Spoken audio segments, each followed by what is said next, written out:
Alright guys, welcome back. Today we're going to be doing some long-term storage maintenance on this Exceed Rally Nitro Monster. I already have a couple videos of this one on my channel. You guys feel free to check it out. The last one I did was basically I took it out of storage and I started the Nitro engine for the first time after I think it was a little over 2 years. So right now, I basically try to run them at least once a year or so. If I still have the Nitro cars, mostly now I've really converted to the brushless.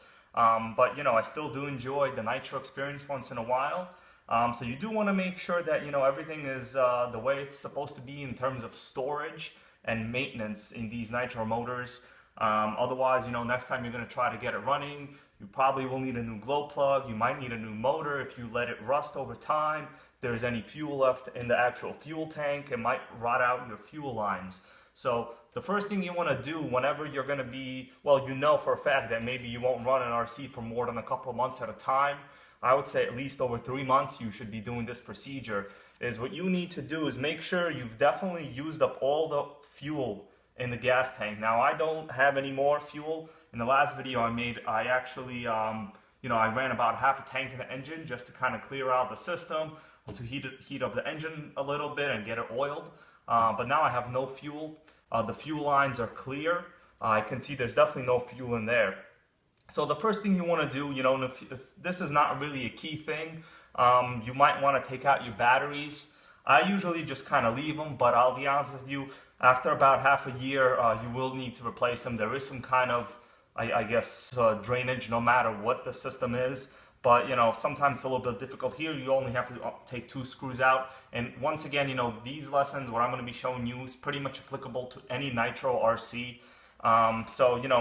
In this case, I'm going to leave the batteries in there because I already used a set that wasn't that great last time. So I really don't care about that.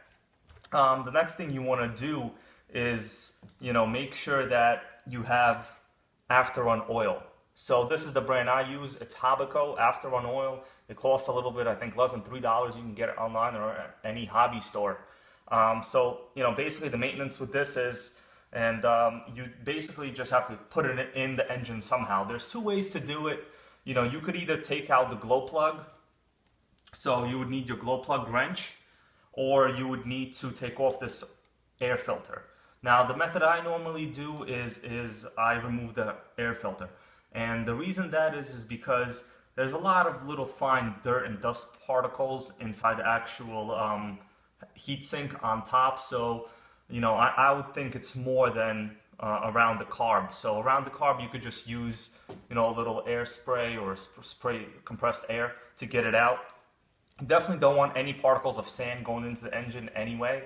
But normally I'll just take off the actual air filter. The reason for that is I also like to, and I'm going to do it right now actually for you guys. So I took this off. I already cleaned out this before, and I don't really run a lot in the sand. But either way, there's almost always some kind of dirt around this area, no matter how and where you run. So normally I'll just examine inside. I'll make sure the venturi is clean. In this case, I don't know if you guys can see. Probably not, but I'm going to try to show it to you anyway. The venturi, which is actually the little in the carb opening, that's what we call it. That's the actual slide mechanism. This is a rotary carb. So this little, forgot what it's called, but anyways. So it's clean. I don't know if you guys can see it, but there do not appear to be any scrape marks in the actual carb venturi. So I know that's good. So the next thing you want to do is you want to open it all the way. You want to take a couple drops of this Hobbico After-Run Oil. You could also use WD-40. I've used that before. Basically almost the same results. You want to put at least, I would say, 6 to 7 drops in there. And you just want it to go down pretty much 3, 4, 5, 6, 7.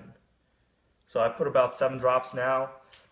Then you want to kind of close the carb with your fingers to make sure that the venturi is mostly closed.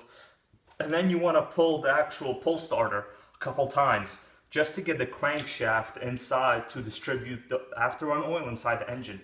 And just slowly, you're not trying to start the engine, and you will notice that there is a relatively high compression because you did just put in oil after all. So the compression will be higher. I'll do this a couple times to make sure that it's all cycled in there. And then to finish off the process, I'll usually put in 3 more drops. So you could open the carb again and just put in 3 more drops. All right. So put in the drops. Now also keep in mind, you don't want to be putting too much of this oil in there. The reason is basically it's gonna, well, the next time you go to start the engine, you're gonna have to burn off all that oil.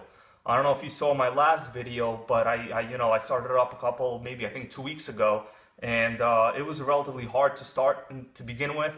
Kept turning off, but after a while it did burn off the oil. So this oil will have to be burned off either way. So if you put more than, let's say, 10 drops on average, and this is a 0.18 size motor, so let's say maybe you'll need 20% more for a 0.21 or a 0.25, but it's fairly negligible.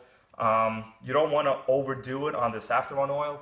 You just want to make sure that when you pull the pull starter that you do have higher compression than what you began with. That's actually key. That's how you know that you have enough oil in there. Then you want to make sure you put the air filter back on. This is a relatively cheap one, so it's actually the rubber is very malleable. It's very soft, so it's a little bit harder to get on. You have more of a pro brand name one from maybe a Motor Saver or like an HPI or a Traxxas air filter. It'll generally be a better quality, but this one works. It does the job. It is a dual stage air filter. I already have it oiled, so I don't know if you guys can see, but it's clean inside. It's fine. So this is basically the most important thing when it comes to long-term storage of an RC, is basically the engine maintenance. The rest of the parts here really do not deteriorate. Another thing that you want to make sure is if you have a fuel filter like this one, and you should always have an inline fuel filter no matter what. You guys could see right here, this is a Dubro model that I bought it from Tower Hobbies. It was only a couple dollars. Every once in a while I will unscrew it, and there's a little mesh element inside, and you do need to wash it out, and almost always I will find sand, some kind of dirt in there. So believe it or not, dirt does manage to find its way into the gas tank, and most gas tanks, including I think this one, already have, I think it's called a sand filter, some kind of stone filter at the bottom, either way. So there already is a fuel filter in most of these RCs, but believe it or not, there's almost always dirt in the secondary fuel filter as well.